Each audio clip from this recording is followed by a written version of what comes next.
우리에게 두 종류의 믿음이 있습니다. 어려움을 당하면 하나님을 소홀히 하거나 떠나버리는 믿음이 있는가 하면 같은 어려움을 당하더라도 하나님을 죽기 살기로 매달리는 믿음이 있습니다. 어떤 사람은 너무 바빠서 기도하지 못한다 하고 어떤 사람은 너무 바쁘기에 기도하지 않으면 안 된다고 합니다. 너무 힘이 들어서 하나님을 찾는 것도 힘겨운 상황에서 하나님마저 없으면 죽을 것 같아서 죽기 살기로 하나님을 찾기도 하지만 정말로 하나님을 내어버린 채 아무렇게나 살아가는 사람도 있습니다. 욥은 모두가 다 어떤 상황에서도 하나님을 찾는데 자신의 생명을 쏟고 있습니다. 모든 그 주변에서 일어나는 상황들이 그가 하나님께 벌을 받고 있다, 하나님이 당신을 저주하고 계신다 라고 말하는 것처럼 보이지만 그럼에도 불구하고 하나님을 찾는 일에 게으르지 않습니다. 모든 욥의 고통의 원인이 하나님처럼 보이고 있음에도 불구하고 욥은 의도적으로 그 보이는 상황들을 다 배제한 채 하나님께 더 가까이 가려고 합니다. 오직 자신이 사랑하는 하나님, 자신이 그동안 신뢰했던 그 하나님을 믿는 믿음으로 살려고 발버둥치는 모습을 계속해서 보여주고 있습니다. 왜 이렇게 하나님만을 찾으려고 합니까? 일단은 사람과 대화가 안 된다는 점이 있습니다. 그러나 보다 더 궁극적인 목적은 하나님만이 자신의 그 모든 어려움을 해결하실 수 있다는 온전한 신뢰 때문입니다.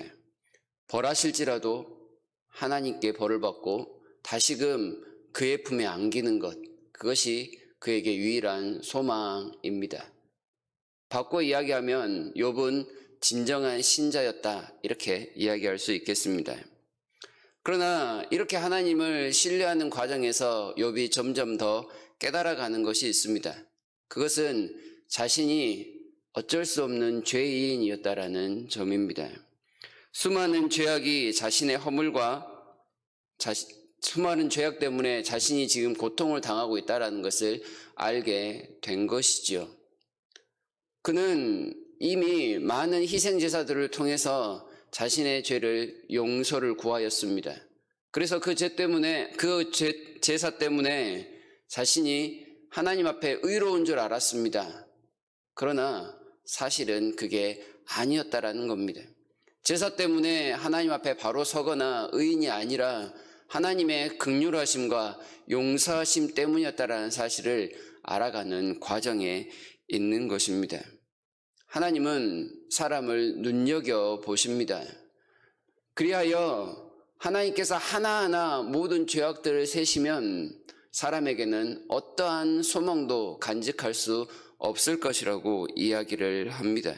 4절을 보시면 누가 깨끗한 것을 더러운 것 가운데서 낼 수 있으리까? 하나도 없습니다. 사람에게 있어서 하나님이 숨 쉴 시간도 주지 않고 다 죄악을 세신다면 깨끗한 사람은 결코 없다라는 말씀입니다.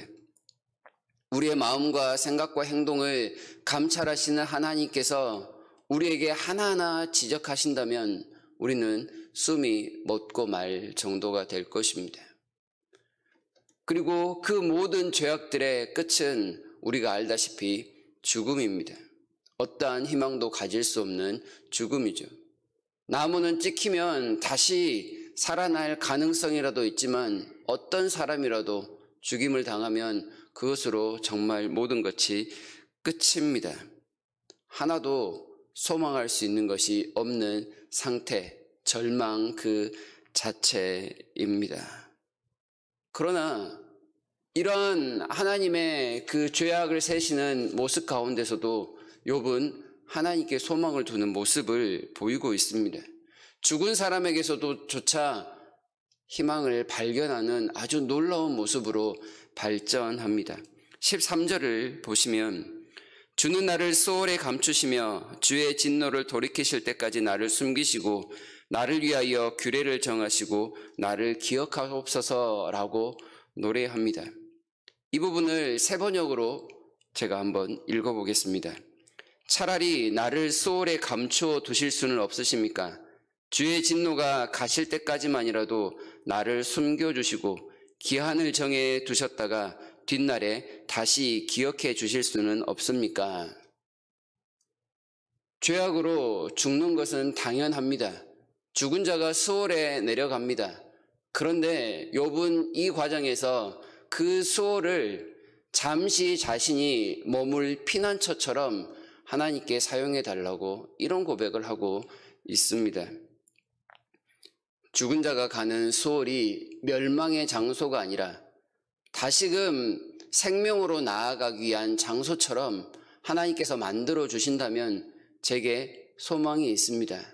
쉽게 말하면 죽었다가 다시 나를 살려나게 해 주십시오.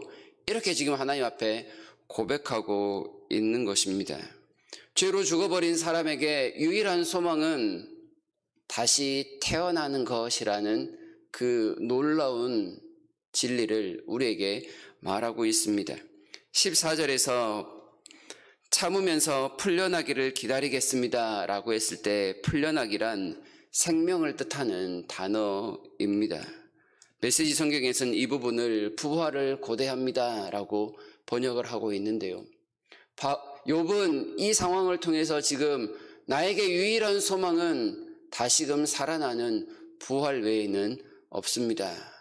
하나님, 저로 하여금 부활을 경험하게 해주십시오. 이런 고백으로 하나님 앞에 나아가고 있습니다. 자신의 죄악도 인정을 하고 어쩔 수 없는 극한의 고통 가운데 있는 삶도 인정을 합니다. 절망적이라는 것도 인정을 합니다. 그럼에도 불구하고 하나님께 소망을 두고 하나님께 간구할 수 있는 것은 부활이라는 아주 놀라운 자비와 은혜가 있기 때문임을 그가 붙들고 있는 것입니다. 부활을 고대하는 이 욥의 마음 가운데는 하나님께서 다시금 자신을 부르시고 자신은 대답하겠다라는 그런 인격적인 관계가 포함되어 있음을 15절에서 이야기합니다. 더 이상 이 가운데서 하나님은 자기의 죄악만을 면밀히 살피시는 그 하나님이 아니라 자신의 모든 행동 하나하나를 살피시는 그런 사랑스러운 모습으로 회복된 아버지의 사랑을 다시금 나타내고 계십니다. 왜냐하면 언제 사라진지 모르지만 죄가 다 해결되었기 때문임을 그가 나타내고 있습니다. 17절을 보시게 되면 주는 내 허물을 주머니에 봉하시고 내 죄악을 싸매시나이다. 이 말은 주께서 나의 모든 죄악들을 쓰레기 봉투에 담아서 버려버리시고 다시는 그것을 찾지 않으실 것입니다 라는 뜻입니다. 하나님께서 다시금 은혜를 베푸셔서 내 죄악을 잊어버리게 하시니 그 은혜로 말미암아 나는 하나님께 더 가까이 갈 수 있습니다. 욥과 같은 사람이 가질 수 있는 유일한 희망은 이러한 하나님의 자비밖에 없다고 그가 이야기합니다. 그 이후에 노래하는 18절부터 22절까지는 다시금 죄를 해결받지 못하는 인생은 얼마나 비참할 수밖에 없는지를 한 번 더 노래하고 있습니다. 말씀드렸다시피 욥에게 있어서 유일한 소망은 하나님입니다. 그가 아침 저녁으로 열심히 드렸던 희생 제사도 아닙니다. 그를 위로하게 찾아온 친구들이나 어떤 사람도 아닙니다. 그가 믿고 있었던 종교 체계나 다른 그 무엇도 그에게 희망이 될 수 없습니다. 부활을 선물하실 하나님 한 분 외에는 그에게 소망이란 전혀 없습니다.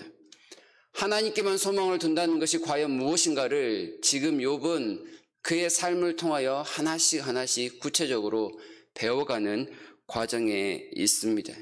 인간의 덧없음을 깨달으면서 욥은 지금 하나님만 온전히 신뢰하는 사람으로 거듭나고 있는 것입니다.